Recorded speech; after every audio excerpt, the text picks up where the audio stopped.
Assalamualaikum warahmatullahi wabarakatuh. Alhamdulillahilladzi arsala rasulahu bil huda wa dinil haq lidhhirahu 'ala dini kullihi walau karihal kafirun. Asyhadu an la ilaha illallah wahdahu la syarikalah wa asyhadu anna Muhammadan abduhu wa rasuluh. Para pemirsa yang berbahagia, pada kesempatan yang baik ini, di pagi yang cerah ini, saya ingin menyampaikan sesuatu yang sering juga disampaikan oleh orang lain, bahwa bagaimana Allah itu memberikan urut-urutan atau tahapan-tahapan dalam bencana itu. Seringkali orang merasa terkaget-kaget. Oh, ternyata kenapa tiba-tiba ada bencana? Kenapa tiba-tiba Allah murka dan lain sebagainya? Dan justru itu seringkali sudah terlambat gitu. Maka sebenarnya Allah Subhanahu wa taala itu tidak serta-merta, tidak ujuk-ujuk, dalam bahasa Jawa itu ujuk-ujuk saja tiba-tiba terjadi bencana. Tidak, ada urutan-urutan, ada fase-fase yang diberikan, diinformasikan Allah Subhanahu wa taala. Monggo.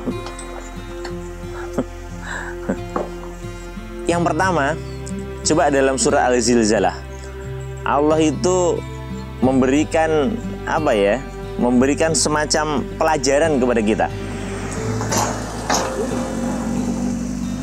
Allah memberikan pelajaran kepada kita, "Faman ya'mal mithqala dzarratin khairan yarah wa may ya'mal mithqala dzarratin syarran yarah."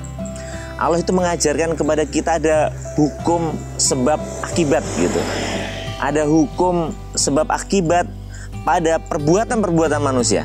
Manusia melakukan perbuatan sekecil apapun, kebaikan sekecil apapun, dia akan memperoleh dari apa yang dia perbuat itu.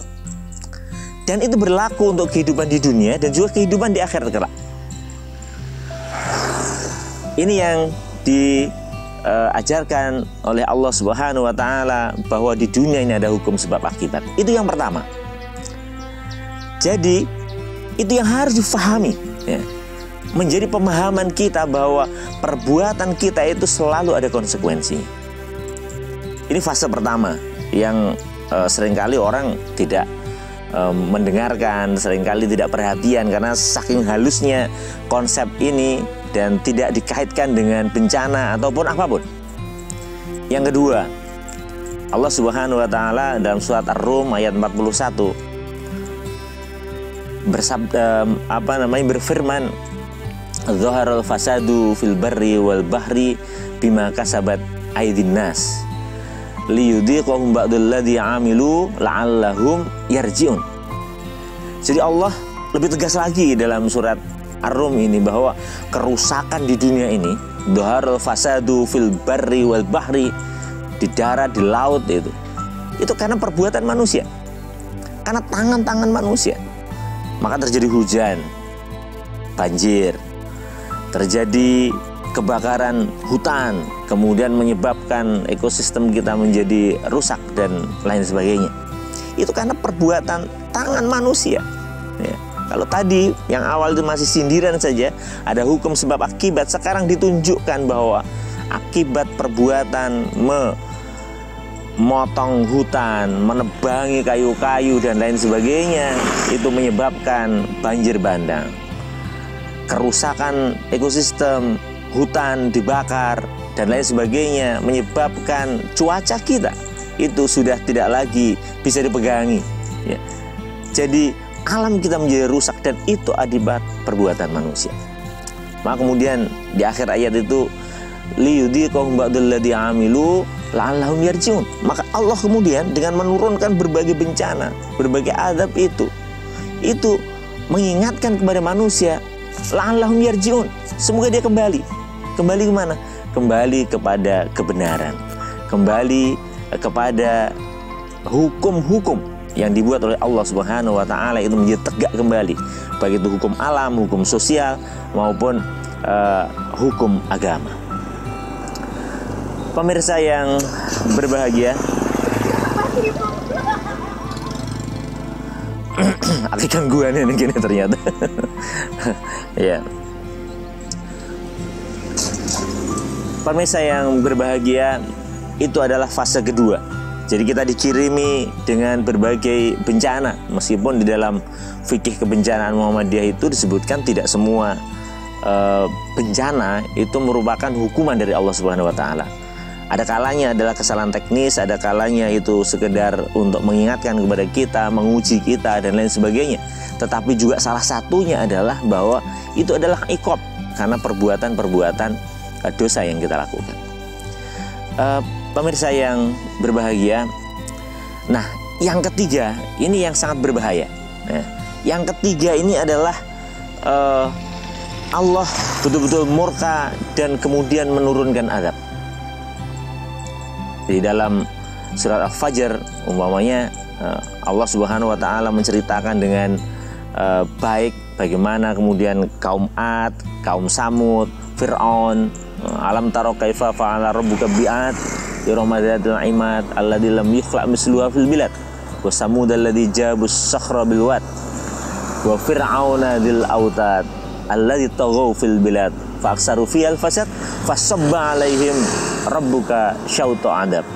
Nah, Allah menceritakan ini, dan cerita ini ternyata bukan hanya bualan di dalam Al-Quran, tapi dibuktikan dengan oleh para sejarawan bahwa kaum Ad, kaum Samud, nah ini ada semuanya. Nah, diceritakan bahwa kaum Ad ini adalah orang yang bisa membuat imad, yaitu gedung-gedung yang tinggi gitu.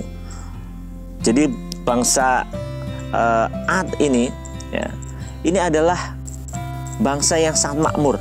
Dia dikaruniai oleh lahan pertanian yang subur, ada sumber mata air yang mengalir dengan baik, tanahnya subur seperti tanah kita, gitu kan. Kemudian bisa membuat bangunan-bangunan yang tinggi. Ya, kalau sekarang di Dubai ada Burj Al Khalifa, itu hal yang biasa saja karena sistem kren kita, sistem kontrol kita, kemudian helikopter kita sudah punya, membuat gedung yang tinggi biasa-biasa saja. Tapi pada waktu itu lam yukhlaq misluha fil bilad. Jadi orang lain belum bisa membuat. Kemudian kaum Samud itu jabus sakhra, mereka melubangi gunung-gunung itu, tebing-tebing itu, dibuat istana. Padahal pada waktu itu belum ada bor listrik, belum ada gergaji listrik, tapi mereka sudah bisa membuat arsitektur yang luar biasa. Fir'aun kemudian, siapa yang tidak kenal Fir'aun? Dia adalah penguasa dunia pada waktu itu, adidaya, adikuasa. Tetapi mereka taghaw fil bilad, mereka sombong di dunia ini, mereka berbuat aniaya, berbuat kerusakan, fasad gitu. Maka kemudian Allah memberikan cemeti adab, syautu adab, mereka dibinasakan oleh Allah Subhanahu wa taala. Pemirsa yang berbahagia, kalau kita tahu bahwa generasi-generasi ini sebenarnya ada generasi yang didatangkan Nabi kepada mereka gitu. Kaum Ad ini adalah sisa-sisa kaum Nabi Nuh yang dulu tenggelam, yang dulu diselamatkan dengan naik perahu itu. Mestinya mereka adalah umat yang tersaring. Tapi kemudian ketika Nabi Hud datang, Nabi Hud juga mau dibunuh. Mereka dibinasakan, diberikan petir gempa selama 7 hari 7 malam, kemudian mereka binasa. Sisa-sisanya kaum Samud bikin peradaban lagi, dikirimlah Nabi Soleh. Nabi Soleh juga begitu, diingkari dan mau dibunuh juga. Maka kemudian Allah mengirimkan gempa lagi, mereka dibinasakan oleh Allah Subhanahu wa taala. Masyarul muslimin yang berbahagia, jadi mereka yang punya peradaban yang tinggi saja, yang canggih-canggih saja, ketika berbuat zalim kemudian dihancurkan oleh Allah Subhanahu wa taala. Kemudian mereka terkejut, ada apa ini? Ada apa ini? Padahal Allah, seperti kita ceritakan di awal tadi, ketika menurunkan bala, menurunkan bencana, itu ada urutan-urutannya. Dikasih tahu tentang hukum sebab akibat, kemudian dikirimkan bencana yang kecil-kecil supaya kita kembalilah alam yarji'un tadi. Tapi kemudian ketika ini tidak bisa, tidak dihiraukan, tidak dikerjakan, bahkan diabaikan, maka langkah terakhir ketika Allah murka, Allah menurunkan azab kepada kita. Oleh karena itu, marilah kita tetap teguh kembali kepada ajaran Allah, mengikuti sunnah Allah, menjaga dunia ini dengan syariat yang diturunkan oleh Allah Subhanahu wa taala, dan semoga kita terhindar dari bencana yang akan menghancurkan peradaban kita di dunia ini. Demikian, ada kurang lebih yang mohon maaf. Billahi taufiq wal hidayah. Wassalamualaikum warahmatullahi wabarakatuh.